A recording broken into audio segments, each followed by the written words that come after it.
నమస్కారం. నా పేరు హనుమాన్ల ప్రభాకర్.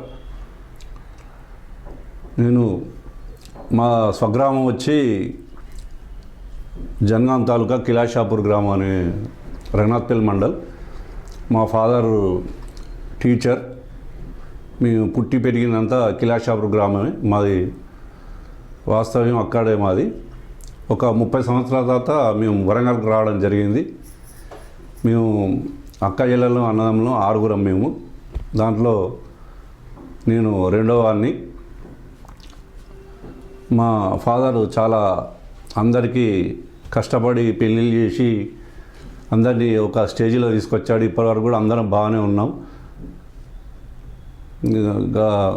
ఒక 5 సంవత్సరాల క్రితం మా ఫాదర్ జరిగిపోవడం జరిగింది. ఆయన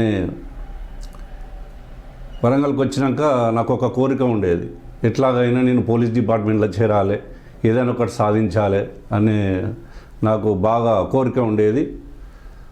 అదేవిధంగా ఎన్నో ఇంటర్వ్యూలు అటెండ్ అయినా రాకపోయేది. ఎట్లయినా నేను కావాలని ఒకసారి ఆర్మీలో కూడా నేను పోతే అక్కడ సెలక్షన్ అయినా రేపు తెల్లారి నేను ఆర్మీలో పోయి జాయిన్ కావాలి. ఈ ఆర్మీలో ఎందుకురా బాబు, నువ్వు ఒక టీచర్ కావాలి అని మా ఫాదర్ కూడా కోపడి నన్ను తీసుకోవడం జరిగింది. ఇట్లా ఎన్నో దిక్కుల ఇంటర్వ్యూలు అయినా సెలక్షన్ కాలేదు నేను. తర్వాత ఇక ఒకసారి బాగా గట్టిగా ప్రయత్నం చేస్తే ఎక్సైజ్లో జాబ్స్ పడితే అప్పుడు నేను సెలెక్ట్ కావడం జరిగింది. ఇప్పుడు ప్రస్తుతానికి నేను ఎక్సైజ్ కానిస్టేబుల్గా వరంగల్లో పనిచేస్తున్నాను. అదేవిధంగా మా తాతగారు కూడా బాగా కష్టపడి అందరికి మ్యూజిక్ టీచర్ ఉండి మా ఫాదర్ మ్యూజిక్ నేర్చుకున్నాడు. మా తాతగారు కూడా మ్యూజిక్ టీచర్ ఉండే. వారి ద్వారానే మాకు ఈ మ్యూజిక్ అనేది అబ్బిందనమాట.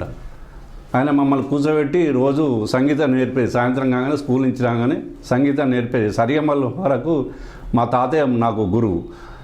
ఇక తర్వాత హై స్కూల్ లెవెల్లో చాలా 5th క్లాస్ నుంచే నేను పాడడం జరిగింది. అప్పటి నుంచి నాకు పాటలు అన్నా కానీ ఇవన్నీ చాలా ఇష్టం ఉండే అనమాట. ఎక్కడైనా మనకు కంపల్సరీ ఫస్ట్ ప్రైజ్ నాకు వచ్చేది. ఏ పాట పడినా ఫస్ట్ ప్రైజ్ నాకు 5th క్లాస్ నుంచి 7th క్లాస్లో 10th క్లాస్ వరకు కూడా ఇంటర్మీడియట్లో కూడా బాగానే ప్రైజులు వచ్చినాయి. ఈ పాటల పోటీలల్లో పాల్గొని బాగానే ప్రైజులు తెచ్చుకోవడం జరిగింది. ఇంకా ఈ మధ్యనే నేను ఒక యూట్యూబ్ ఛానల్ స్టార్ట్ చేయడం జరిగింది. ఇప్పటి వరకు నేను 500 పాటలు పాడగలిగాను యూట్యూబ్లో. అందరి ఘంటసాల పాటలు కానీ, బాలసుబ్రహ్మణ్యం పాటలు కానీ, ప్రతి ఒక్కరి పాటలు కూడా నేను ఇంట్లో ప్రాక్టీస్ చేసి నేను కెమెరా పెట్టుకొని ముంగట రోజొక పాట యూట్యూబ్లో పోస్ట్ చేస్తున్నాను. ఇప్పటివరకు మాత్రం మంచి సక్సెస్ఫుల్గా సాగుతుంది నా జీవితం. మా సత్యమాన్ గారు కూడా నాకు బాగా సహకరిస్తారు. వాళ్ళే కెమెరామెన్. ఇంట్లో నాకు కెమెరామెన్ మా శ్రీమతి గారే. నేను కెమెరా ముందుంటే ఆమెనే కెమెరా ఆన్ చేస్తుంది. టేకప్ కూడా నేను ఉండి సైగతోటే ఆమె ఆఫ్ చేసేస్తుంది. ఆ విధంగా ఇప్పటివరకు మంచిగానే నేను రివార్డులు బాగానే అందుకున్నాను. ప్రస్తుతానికైతే ఇప్పుడు బాగానే జీవనం సాగుతుంది. నాకు ఒక బాబు, వాడు ఇప్పుడు లండన్లో ఎంఎస్ అయిపోయింది, జాబ్ చేస్తాడు. 2 బాబులు ఉండే. నాకు ఒక బాబు చిన్నప్పుడే జరిగిపోవడం జరిగింది. నాకు ఒక బాబు ఉన్నాడు. వాళ్ళు ఇప్పుడు ఎంఎస్ చేస్తుండే, యూకేలో జాబ్ చేస్తున్నాడు. ప్రస్తుతానికైతే మా జీవన శైలి మాత్రం బాగానే సాగుతుందని నేను అనుకుంటున్నాను. ముఖ్యంగా ఈ అందర్ టీవీ ప్రోగ్రాం ద్వారా నేను చెప్పదలుచుకుంది ఏంటంటే, చిన్నప్పటి నుంచి నేను చాలా కష్టపడ్డ వ్యక్తిని. నా వ్యక్తిత్వం అనేది చాలా కష్టపడి చేయాలి, ఏదైనా దాన్ని సాధించుకోవాలనే దృక్పథంతో నేను ముందుకెళ్ళేవాడిని. నేను హై స్కూల్ లెవెల్లో, ఇంటర్మీడియట్ లెవెల్లోనే నేను పేపర్ కూడా వేయడం జరిగింది. అదేవిధంగా ఒక జీబు కొనుక్కొని నేను ఆ కిరాయి తిప్పడం జరిగింది. తర్వాత నేను టీవీ రిపేరింగ్ కూడా అది చేసి నేను ఒక షాప్ పెట్టుకోవడం జరిగింది. ఇవన్నీ చాలా కష్టపడి నేను చేయడం జరిగింది. ఇప్పుడు ప్రస్తుతానికి నేను నా జీవన శైలి మాత్రం విజయవంతంగా బాగానే సాగుతున్నాను నేను అనుకుంటున్నా. కష్టే ఫలి, ఎప్పుడే కానీ కష్టపడితే సాధించదని ఏముండదు. కాబట్టి ప్రతి ఒక్కరూ కష్టపడి మంచిగా జీవనశైలి సాగిస్తే ఏదైనా సాధ్యమని నేను ఫస్ట్ నుంచి నమ్ముతాను. అదేవిధంగా ఇక ఈ మ్యూజిక్ అంటారా, ఎప్పుడు కానీ మా తాతగారు మమ్మల్ని కూర్చోబెట్టి కొట్టి కూడా మాకు మ్యూజిక్ నేర్పించేది ఇంట్లో. మా ఇంట్లో హార్మోనియం ఉండేది. హార్మోనియం ముంగట మాకు సరిగమ్మలు నేర్పుతూ ఇవన్నీ బాగా నేర్పించేవాడు. స్కూల్ నుంచి రాగానే అందరినీ కూర్చోబెట్టి మంచిగా మా అక్కయ్య వాళ్ళకి కానీ మాకందరికీ మంచిగా కూర్చోబెట్టి మ్యూజిక్ నేర్పేవాడు. ఆయన కూడా ఒక గవర్నమెంట్ టీచర్ ఉండే. మా తాతగారు కూడా గవర్నమెంట్ టీచర్, మా నాన్నగారు కూడా గవర్నమెంట్ టీచర్. మా అమ్మగారు కూడా చాలా కష్టపడ్డది, అందరి కోసం చాలా కష్టపడి చేసింది. ఇప్పుడు ఈ పరిస్థితిలో నేను ఉండడం ఏంటంటే మా అమ్మ నాన్న కృషి అని నేను నమ్ముతాను. ఎప్పుడే కానీ కష్టే పాలి, ఎప్పుడు కానీ కష్టాన్ని నమ్ముకుంటే విజయం మన వెంబడే ఉంటుంది. అది ఎవరైనా అది నమ్మితే విజయం వారి వెంటనే ఉంటుంది ఎప్పుడు కానీ. ఇంకోటి ఏంటంటే ఇప్పుడే కానీ మనం ఏదైనా పనిని మొదలుపెట్టామంటే, నేనైతే నా ఉద్దేశం ఎట్లుంటే ఏ పని మొదలుపెట్టినా అది అయిపోయిందాక నేను వదిలిపెట్టాను.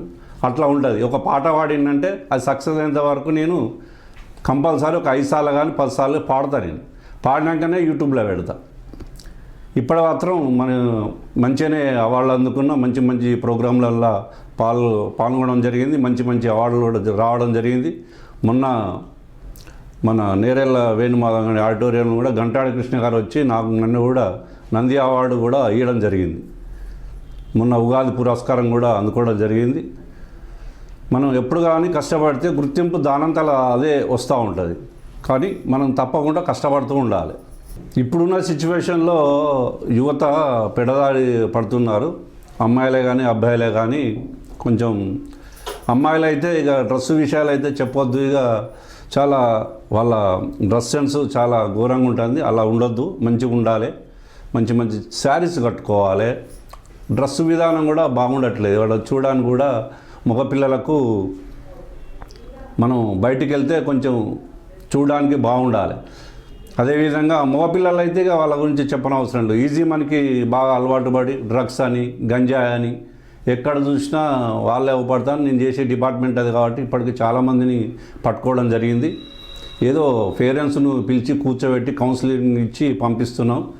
వాళ్ళు ఎందుకంటే వాళ్ళ స్టడీ దెబ్బతిని ఫ్యూచర్లో వాళ్ళకు ఎఫెక్ట్ పడుతున్న ఉద్దేశంతో కొందరిని కౌన్సిలింగ్ ఇచ్చి పంపించడం జరుగుతుంది. కానీ అలా జరగకుండా చూసుకోవాలి యువత కూడా.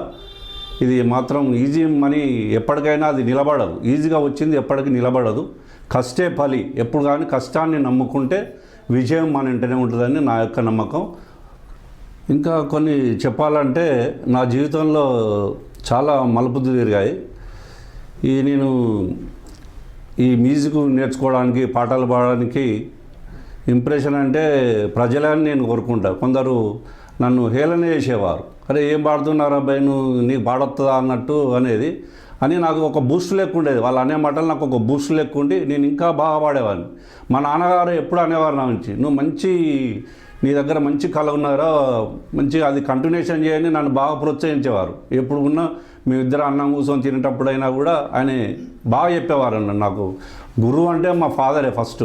ఆయన ఏ విషయమైనా మంచిగా ఫెయిర్ అండ్ ఫ్రాంక్గా మాకు కూర్చొని బాగా చెప్పేది. ఆయన కూడా పాట పాడుకుంటూ ఇలా పాడాలరా, నువ్వు ఈడ తప్పు చెప్తున్నావు, ఈడ నువ్వు మ్యూజిక్ కరెక్టు గమకాలు కరెక్టు అందుకోవట్లేదు, ఈడ ఇట్లా పాడాలని కూడా నాకు కూర్చొని చెప్పేవాడు. ఒక్కొక్క సందర్భంలో ఆయన సాయంత్రం పూట ఈ పాట పాడరా అని కూడా నాతో పాడించుకునేవాడు. మంచిగా పాడేది. మా నాన్నగారికి ఇష్టమైన పాట ఒకటి నేను ఇప్పుడు చెప్తా, అది ఎప్పటి పాడమనే నన్ను. బాలే మంచి రోజు పసందైన రోజు వసంతాలు పూచే నేటి రోజు, బాలే మంచి రోజు పసందైన రోజు వసంతాలు పూచే నేటి రోజు, ఆయ్ వసంతాలు పూచే నేటి రోజు. మా నాన్నగారికి మంచి ఇష్టమైన పాట ఇది. ఎప్పుడైనా ఆయన ఏ పాట పాడినా కూడా అది కాదు ఈ పాట పాడ అనేది, ఈ పాట తప్పకుండా పాడించుకునేది ఆయన. ఇప్పుడు ఆయన లేనందుకు కూడా కొంచెం బాగా ఉంది. ఎందుకంటే ఆయన నాకు ఫస్ట్ గురువు. ఇక అప్పటి నుంచి ఇక నేను కంటిన్యూషన్గా ఎక్కడ పాటలు ఆపలేదు. ఏ ప్రోగ్రామ్ అయినా నేను సక్సెస్గా అటెండ్ అయ్యి మంచి మంచి పాటలు ఎన్నుకొని మంచి పాటలు అందిస్తున్నానని నేను అనుకుంటున్నాను. ప్రతి కార్యక్రమంలో కూడా పాడినామంటే ఫస్ట్ ప్రైజ్ మనకు వస్తుంది. తప్పకుండా ఏదైనా ఒక అవార్డో రివార్డో తప్పకుండా తీసుకునేవాడిని. ఆ విధంగా ఇప్పటికు నా జీవన శైలి సాగుతుంది. ఇంకా మున్ముందు కూడా మంచి పాటలు మీకు అందిస్తానని నేను ఆశిస్తున్నాను. ఈ కార్యక్రమానికి అందరి టీవీ వారు నన్ను పిలిచి ఈ ఇంటర్వ్యూ తీసుకున్నందుకు వారికి మా రాజు పటేల్ గారికి మాకు ప్రత్యేక ధన్యవాదాలు తెలియజేస్తున్నాను. Thank you.